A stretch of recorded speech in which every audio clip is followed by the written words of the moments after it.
Alhamdulillah, wassalatu wassalamu ala rasulillah. Kita lanjutkan Sahih Jami' Bayanil Ilmi wa Fadlih. Kita masuk ke Al-Babul Hadi Ashar, bab yang ke-11. Tafdhilul ulama ala syuhada, keutamaan para ulama di atas orang-orang yang mati syahid. Di sini beliau pentahqiq mengatakan tidak ada satupun hadis yang sahih yang dibawakan oleh beliau dalam bab ini. Berkata Abu Darda, man ra'a al-ghuduwa war-rawah ila al-'ilm laysa bi jihad faqad naqasa aqluhu wa ra'yuhu. Abu Darda berkata, barang siapa yang berpendapat pergi untuk menuntut ilmu bukan jihad, sungguh telah kurang akal dan ra'yunya. Abu Darda menyatakan bahwa orang yang menganggap bahwa menuntut ilmu itu bukan jihad, maka otaknya atau pikirannya kurang. Kenapa? Karena bagaimana akan tegak agama tanpa menuntut ilmu? Bahkan jihad melawan musuh pun juga tidak akan lurus tanpa ilmu. Dengan ilmu lah kita meluruskan semua amalan kita, akidah kita, ibadah kita, muamalah kita. Maka menuntut ilmu itu adalah untuk menegakkan din. Maka tentu itu bagian daripada jihad. Ya, Allah Ta'ala berfirman, wa ma kana al-mu'minuna liyanfiru kaffah, dan tidaklah selayaknya kaum mukminin semuanya pergi ke medan perang. Falaula nafara min kulli firqatin minhum ta'ifah liyatafaqahu fid din wal yunziru qaumahum idza raja'u ilaihim la'allahum yahdharun.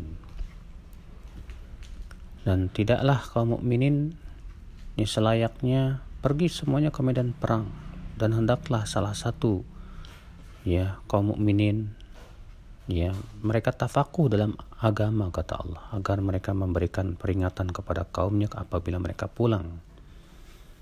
Ini menunjukkan, kata Syekh Utsaimin, bahwa menuntut ilmu bagian dari jihad, bahkan itu adalah merupakan dasar daripada jihad. Ibnu Qayyim rahimahullah berkata, fal jihadu bil hujjati wal burhan muqaddam ala jihad bis sayfi was sinan.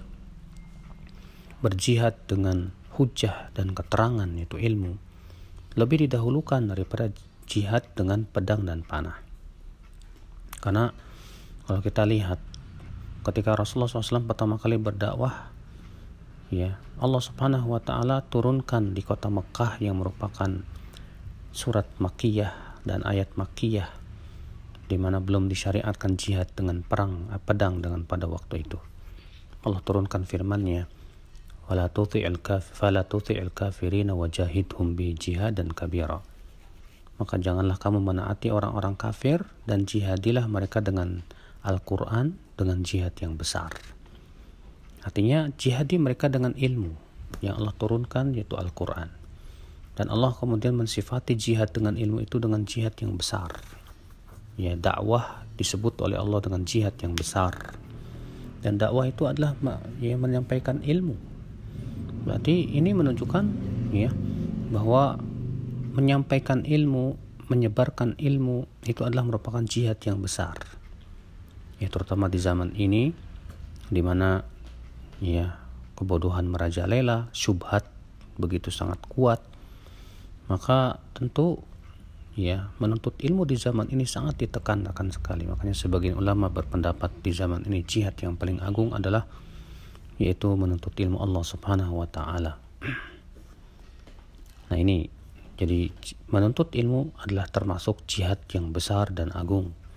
Menyebarkan ilmu pun termasuk jihad yang besar dan agung. Wallahu a'lam.